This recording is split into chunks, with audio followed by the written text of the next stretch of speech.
Olá pessoal, seja muito bem-vindo a mais uma aula do nosso curso de Linguagens Kelly. Na aula anterior a gente fez esse exercício que a gente está vendo em tela aí. A gente está continuando nesse slide porque a gente vai entrar em um assunto um pouquinho mais complexo, mas não muito. E eu acredito que talvez seja interessante a gente começar por aqui. Lembra que nós falamos que tem a questão do inner aqui, ó? Essa questão do inner a gente voltaria a discutir, porque quando a gente fez a questão do join, existem algumas opções de alguns detalhes que a gente precisa verificar para conseguir trazer as instruções corretamente. Então a gente vai trocar de slide aqui para ver se a gente consegue interpretar. Mas não precisa entrar em desespero ainda, então vamos trocar aqui. Pronto, pessoal. Então, a gente tem aqui, esse modelo foi tirado da internet, é um modelo famoso, existem vários semelhantes, e ele trata da questão de como a gente faz para a realização de joins. Então, vamos começar com o inner que a gente tinha estudado. Usando a teoria dos conjuntos matemáticos, tá aqui o inner, e vamos olhar para esse cara aqui, ó. Vamos olhar para esse cara aqui. Então, o que a gente tem aqui, ó? A gente tem a instrução relacionada à consulta. Então, a gente tem nosso select aqui.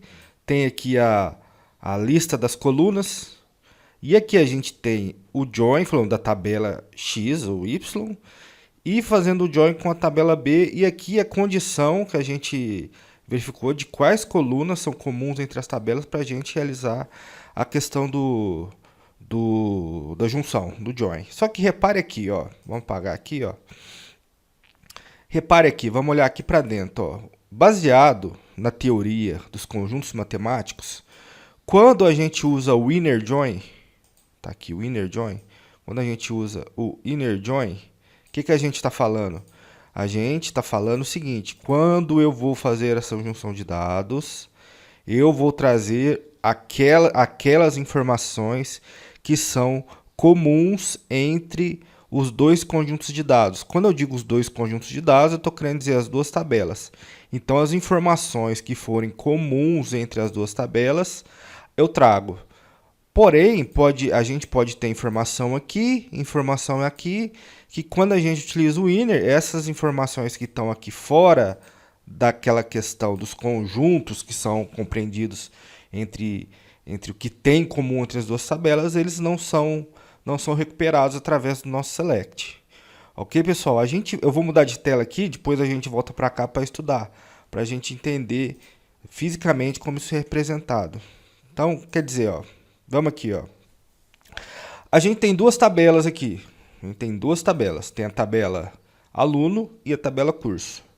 Se a gente reparar aqui na nossa tabela de aluno, a gente tem aqui o código do aluno, normalmente, o identificador da linha, o nome do aluno, é um nome comum, e o código do curso. A gente já sabe de antemão que essa tabela aqui, ó, esse código do curso, ele tem uma relação com esse código do curso aqui. Então, o curso 7 aqui equivale ao curso 7 aqui. E isso a gente já viu nas aulas anteriores. Então, até aí, tudo bem. Então, esses caras aqui têm uma relação entre essas duas colunas. Ok? Só que perceba aqui, ó, eu vou apagar. Perceba aqui, ó. Se a gente olhar, a gente vai ver que existem três alunos aqui. Existem três alunos que não têm nenhum registro de curso. Ou seja, na teoria, eles não estão matriculados em nenhum curso. Então, existe o cadastro dele na tabela de alunos. Entretanto, eles não estão matriculados em nenhum curso. Ok? Bom, se a gente, neste caso, usar a instrução inner join, se a gente usar o inner join, esses caras aqui, ó, eles não vão aparecer no resultado da consulta. Por quê? Porque eles não estão em comum nas duas tabelas. Então, aqui a gente não tem o ID curso que a gente tem aqui. Então, esses caras, eles não vão aparecer na tabela. Porque, como a gente está mencionando aqui, eles só vão aparecer se eles estiverem comuns nas duas tabelas. Como aqui a gente não tem informação relacionada ao curso, essas três linhas elas não serão retornadas no nosso select.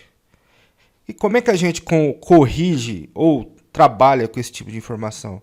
Existem condições de junções, eu vou apagar aqui para a gente estudar, existem condições de junções que a gente pode utilizar quando a gente se depara com esse tipo de problema. Por exemplo, right join, que a gente vai ver, left join, que a gente vai ver. Esses dois aqui são os principais que a gente vai estudar nesse momento. O que acontece? Preste muita atenção nisso. Quando a gente utiliza o left join, ou especificamente a palavra left, repare nisso daqui, ó. Então a gente tem a tabela da esquerda e a tabela da direita.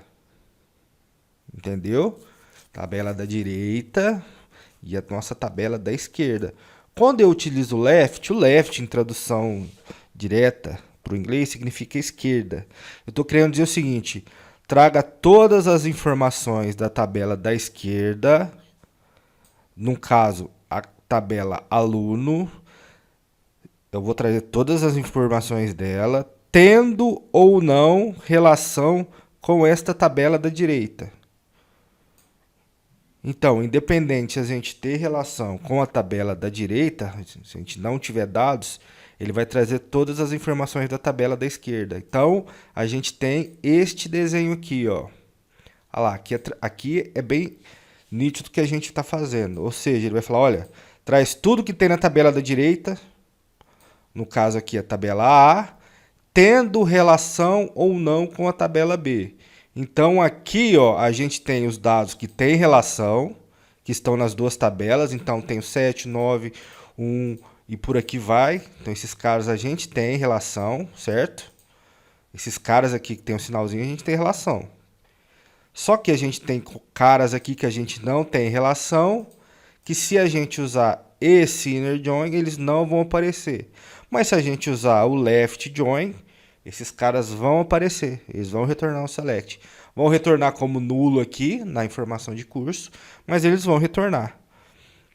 Então, a grande dica é a tabela da esquerda e a tabela da direita. Ah, mas a esquerda e a direita do quê? Do comando que a gente está fazendo aqui. Se a gente inverter, colocar curso aqui e aluno de cá, a tabela da esquerda vai ser o curso. Então, o que a gente vai ter? A gente vai ter algo desse tipo aqui, ó. Deixa eu marcar aqui. A gente vai ter algo desse tipo aqui, ó. Então, ele vai trazer tudo que tem na relação de curso, tendo relação ou não com a tabela de aluno. Ok, pessoal? Então, essa é a primeira explanação de quando a gente usa left ou right join. Vamos parar por aqui para não ficar muito complexa a situação. Agora a gente vai lá para o MySQL Workbench. A gente vai precisar fazer a importação de duas tabelas novas, essa tabela curso e essa tabela aluno, para poder realizar na prática mesmo a consulta para vocês verem executando para a gente voltar a estudar ela. Beleza, pessoal? Então, essa aula vai ficar por aqui. A gente volta na nossa próxima aula para fazer a parte prática do exemplo que a gente acabou de estudar. Então, agradeço a atenção de vocês. Até mais.